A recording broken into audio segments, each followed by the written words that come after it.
Shalom Bapak Ibu, masih dengan kami di program 5 Menit Penuh Harapan.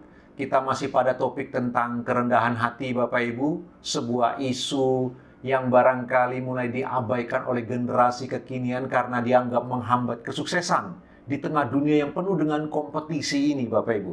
Tetapi biar bagaimanapun Tuhan Yesus meminta warga kerajaan Allah, umat pilihannya atau umat tebusannya, untuk menghidupi karakter kerendahan hati ini, Bapak Ibu yang dikasihi Tuhan. Nah, kita melihat ciri yang selanjutnya. Apa itu atau seperti apa orang yang rendah hati? Kalau kemarin kita belajar orang itu takut akan Allah, lalu kemudian menggantungkan hidup kepadanya. Maka hari ini kita melihat Bapak Ibu, orang yang rendah hati adalah orang yang taat kepada Tuhan dan melakukan perintahnya. Mereka yang taat kepada Tuhan adalah orang-orang yang rendah hati. Ketaatan mereka, ketaatan mutlak, walau kadang tidak mengerti tentang perintah-perintah Tuhan. Walau barangkali tidak memahami beberapa ajarannya. Namun kemudian mereka taat mutlak kepada perintah dari firman Allah atau perintah Allah. Ketaatan mereka, Bapak Ibu yang dikasihi Tuhan, dipandang sebagai sebuah kerendahan hati. Nah, kita harus mengaku jujur Bapak Ibu. Kadang-kadang kita diminta melakukan hal-hal yang tidak masuk akal di dalam kekristenan. Bahkan Rick Warren mendaftarkan ada 1000-an sekian perintah Tuhan yang tidak masuk akal menurut kita. Coba bayangkan Bapak Ibu, Tuhan Yesus berkata, kasihilah musuhmu. Bagaimana mungkin? Lalu Tuhan Yesus berkata, berdoalah untuk mereka yang menganiaya kamu. Bagaimana mungkin? Bukankah kecenderungan hati kita adalah membalas kejahatan dengan kejahatan?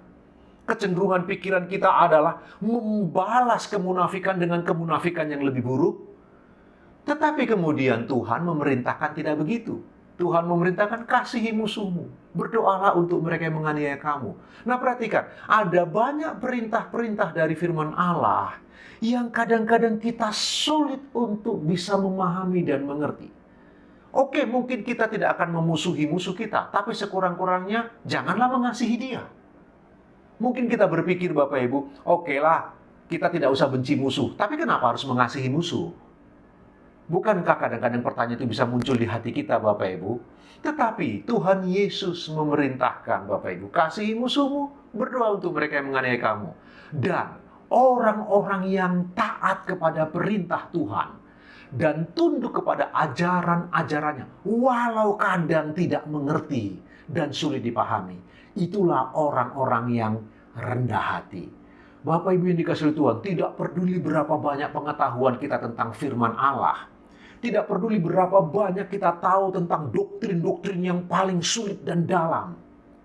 Tapi jika kita tidak taat kepada semua perintah itu, apa artinya semuanya? Sesungguhnya kita bukan orang yang rendah hati, Bapak Ibu yang dikasihi Tuhan. Karena orang yang rendah hati, taat mutlak, walau kadang tak mengerti. Taat mutlak, walau kadang bertanya-tanya apa maksud dari perintah Tuhan. Namun tetap taat kepada Tuhan dan berserah kepada Dia. Bapak Ibu yang dikasihi Tuhan, marilah kita belajar menjadi orang-orang yang taat kepada Tuhan dan terus-menerus belajar melakukan perintah dan ajaran-ajaran Tuhan. Karena itulah salah satu ciri dari kerendahan hati. Bapak Ibu yang dikasihi Tuhan, kadang-kadang ada mereka yang taat, tapi di hati ngedumel, di hati menggerutu. Mereka melakukan, mereka taat melakukan, tapi di hati mereka bersungut-sungut.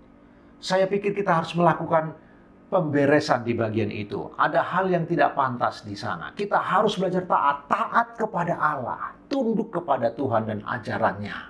Bapak Ibu, walau kita tidak nyaman dan tidak suka melakukan itu, tapi kalau itu perintah dan kemauan Allah, marilah kita menjadi orang-orang yang taat. Orang yang taat kepada perintahnya dan ajarannya adalah orang-orang yang rendah hati. Pikirkan bagian ini bersama-sama Bapak Ibu. Tuhan Yesus memberkati.